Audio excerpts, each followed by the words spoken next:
Like, so, big gym TV, having the hottest artists out the city. Like, can't find, like, bring it back, hottest bitches out the city. Don't do that. On gym TV. Man, shout out gym TV. Y'all know. Man, come on now. Gym TV dropping the hottest gym with the motherfuckers. It's up. Shout out to Gym TV. They're my people. We started this shit together. The boy took that shit a long way. Shout out Gym TV, man. Drop the gym. Don't do that. Right. Don't do that, man.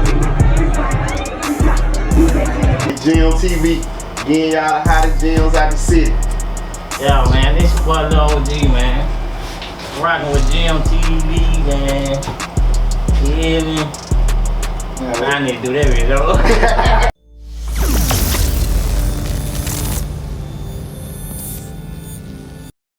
2, 1. It's Gyms TV. We bring you the hottest gyms out the city. Let the people know who we got today. Big Joka. AKA the line up plug, line up God. I'm everything it is when it comes to the barber industry. I am the barber industry.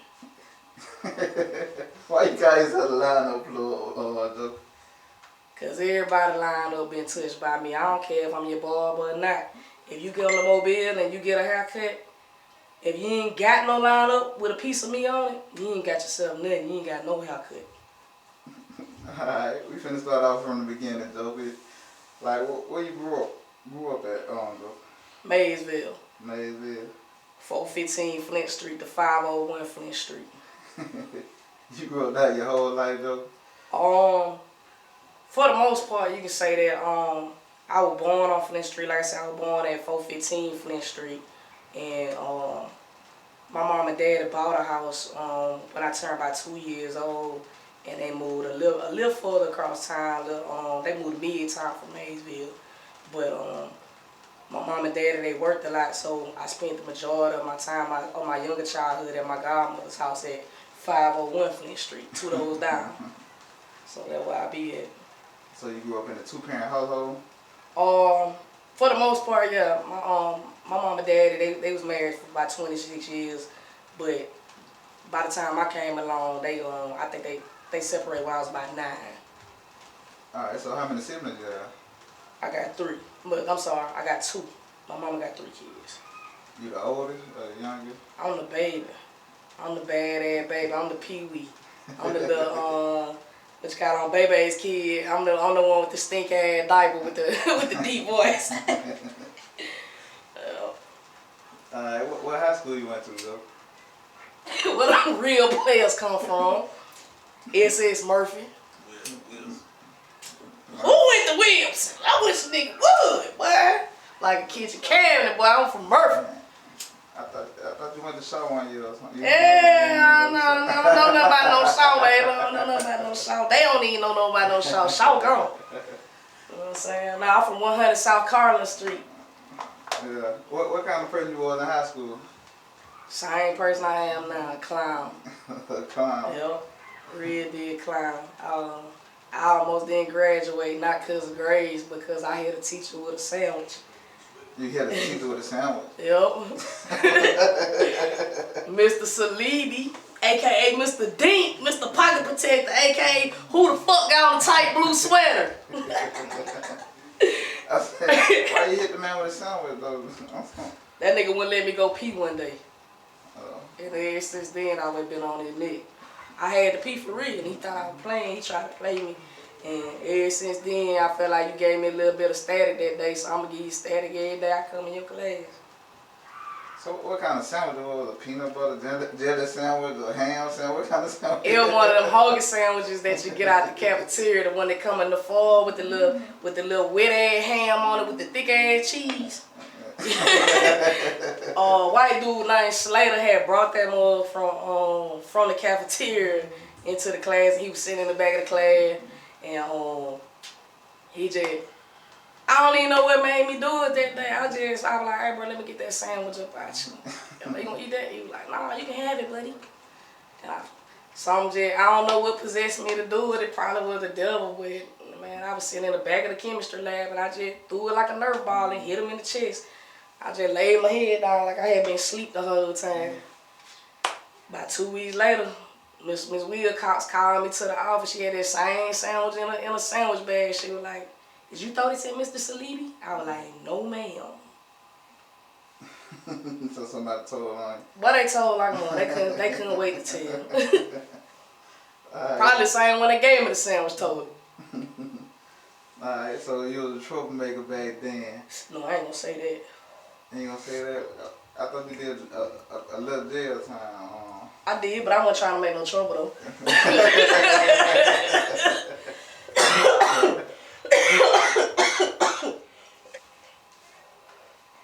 My wife gonna kill me for that, but I'ma blame it on them. You feel me? Alright, so we in the part about the you doing time. How you got in trouble for that? Man. I didn't know what this was called until after I got out of prison, but Mr. White told me this. He told me a very valuable lesson. Get in trouble doing your own thing. Yeah. You feel me? And that's how I went to prison. I had a lot of people around me just trying to do right by everybody, trying to, you know what I'm saying, look out. And I looked out for the wrong people and they ain't really have my best interests at heart. So when it came time to flip, that's exactly what they did. They got themselves in a pinch. And, you know what I'm saying, didn't nobody even know what I had going on. They didn't even know who I was. So when, you know what I'm saying, I'ma say it. I'm speaking in past tense, I'ma say he was my partner. At that time, he was my partner, you feel me? I've been knowing this fool since I was like 11 years old.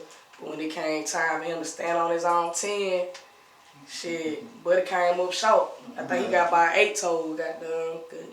He got a little wobbly, he ain't stand down. Everything I know, I'm going up the road. I don't see him on the chain though. You feel me? But so I was just trying to look at it. I was doing my thing and I did a lot of shit though, for real. Like I done sold dope, I done been a thief, I done been an embezzler. Like you name it, if it was a scheme or put something on the pool, I'ma pull it. Yeah. Like you know what I'm saying? I don't know why, but all my life I just wanted quick money, thought it was the right thing to do.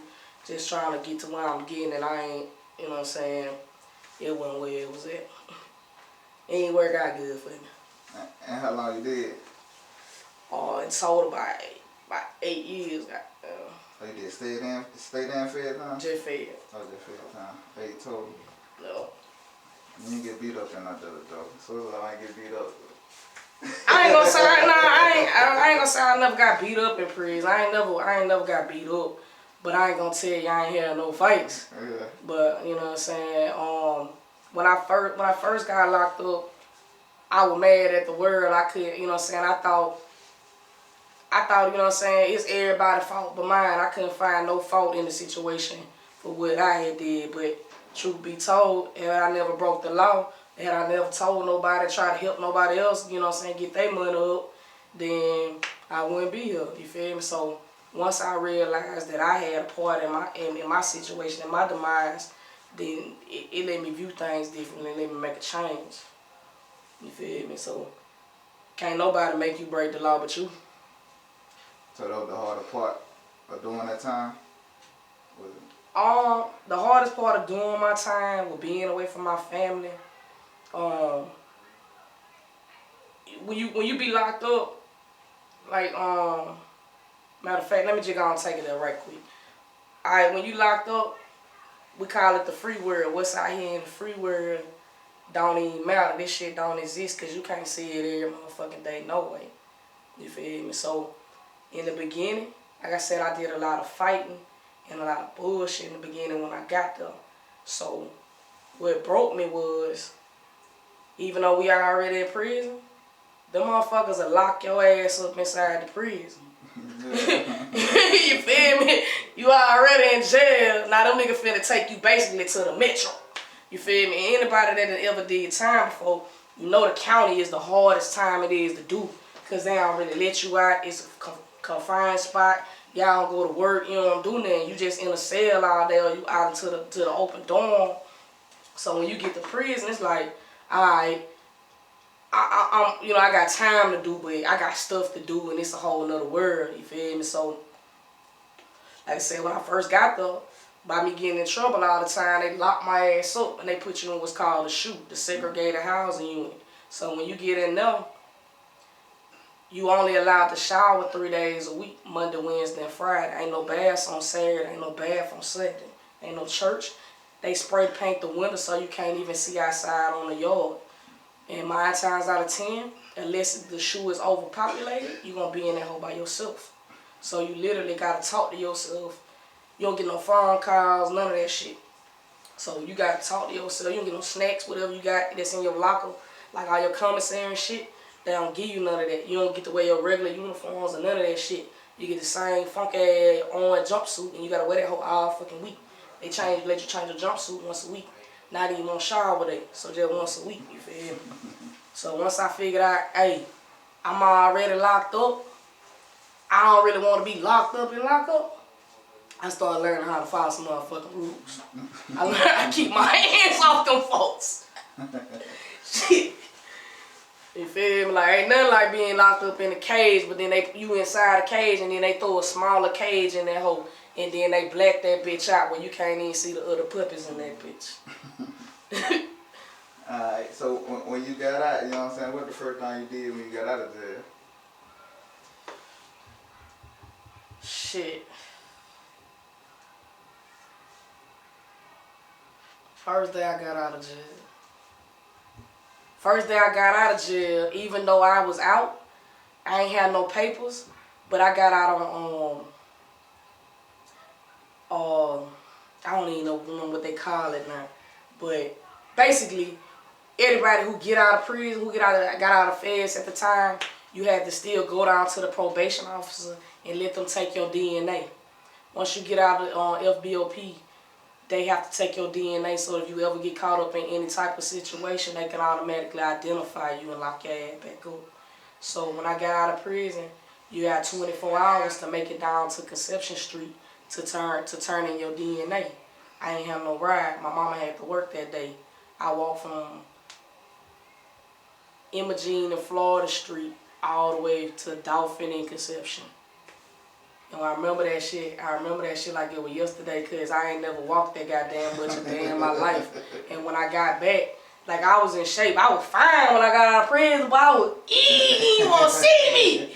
But look, when I got through walking and walked back to the house, I didn't even have enough money to catch the bus.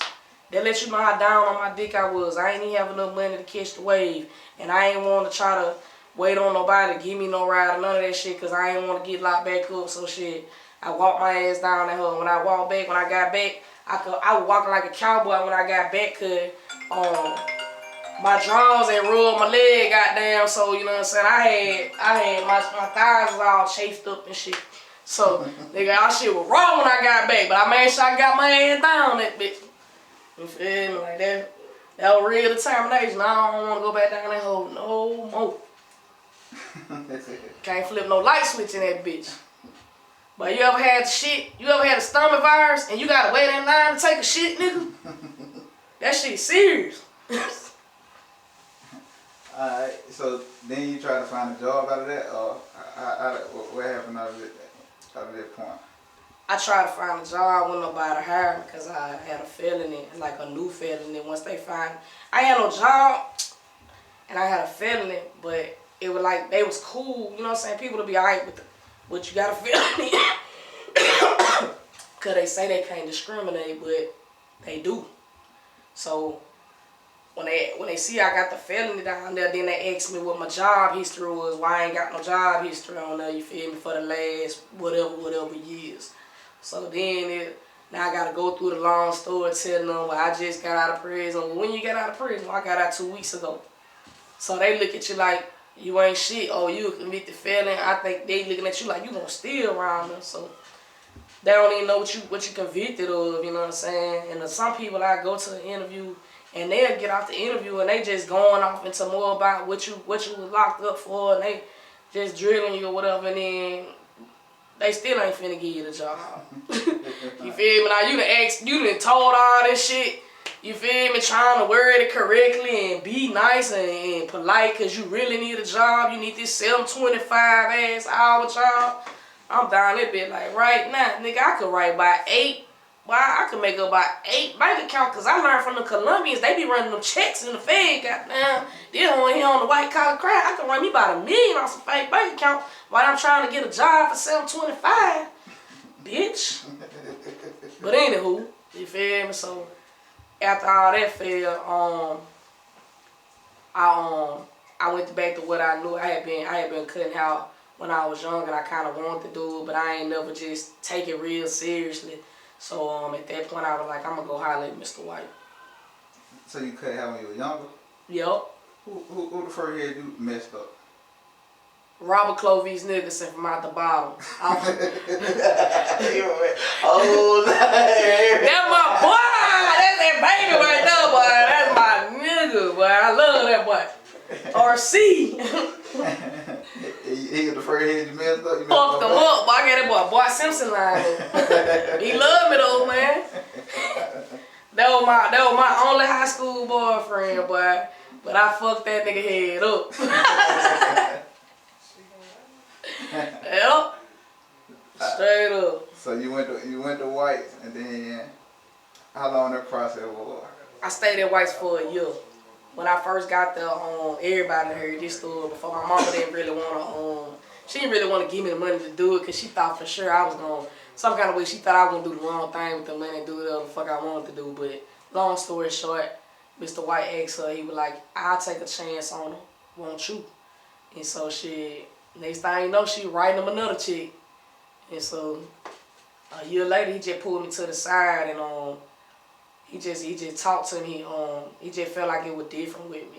Cause when I got there, it was one female I already in the class, but she had been there like 3 months. She had never cut her head. So my first day there, I ain't even know we were supposed to wear uniforms. I'm just in class, you know what I'm saying. And the first day there, I probably hadn't been there about an hour when somebody walked in. He was like, Miss Cross cut his hair. I'm like, I don't know. Y'all don't know what you want me to do or how you want me to do it, but I just did it. And he gave me a particularly pretty hard haircut for real. Well, y'all call it a fade all around, a tip all around, but that's what he gave me. And I cut it, I did my thing, whatever. It was bullshit looking back at it, but back then I thought that bitch was fire. When looking back at it now, that shit was trash. I was slop juice.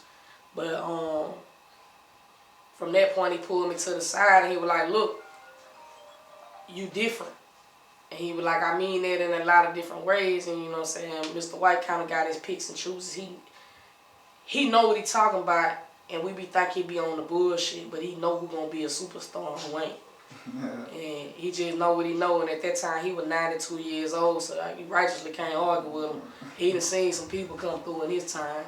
So he just flat out told me, he was like, you a female, and me in particular about their hair. And some people ain't gonna let you cut their hair just cause you a female. So you gonna have to do something different to stand out apart from everybody else.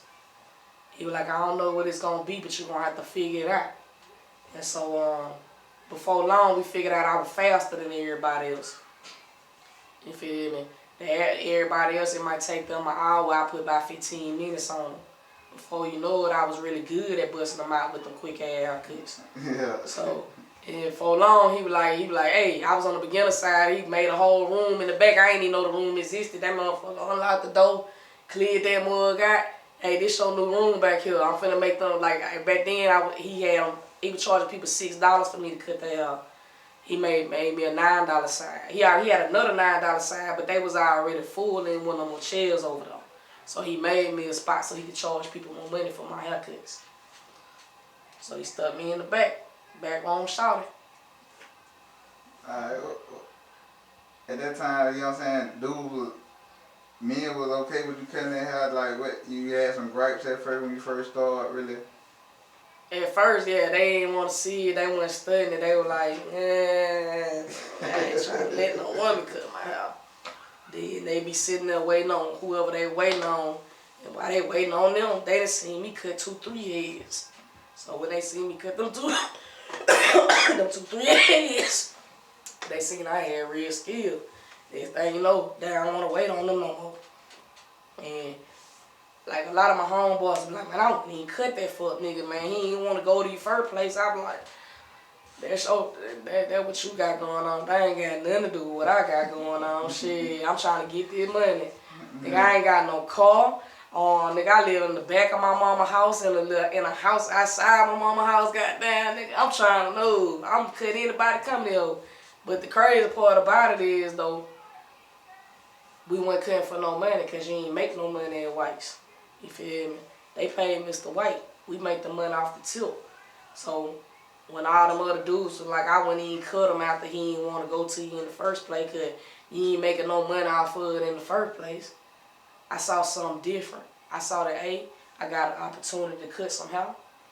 Like I said, I ain't making no money off of it no way, so they just practice.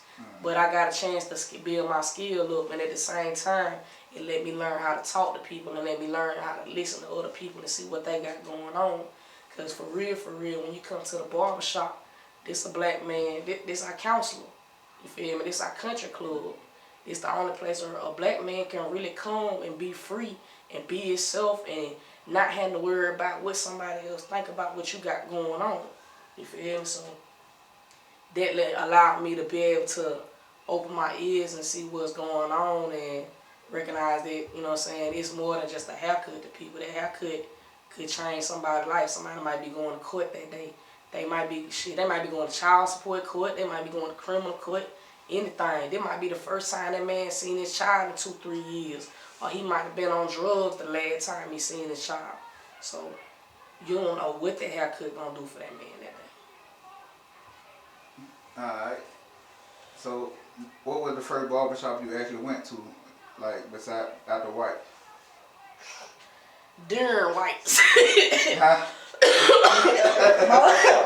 my bad, I almost gone. Goddamn. Oh yeah. You know I don't smoke nothing but that Zaza CBD. Yeah. Get this at your local CBD store. Woo. Man, tell that motherfucker out.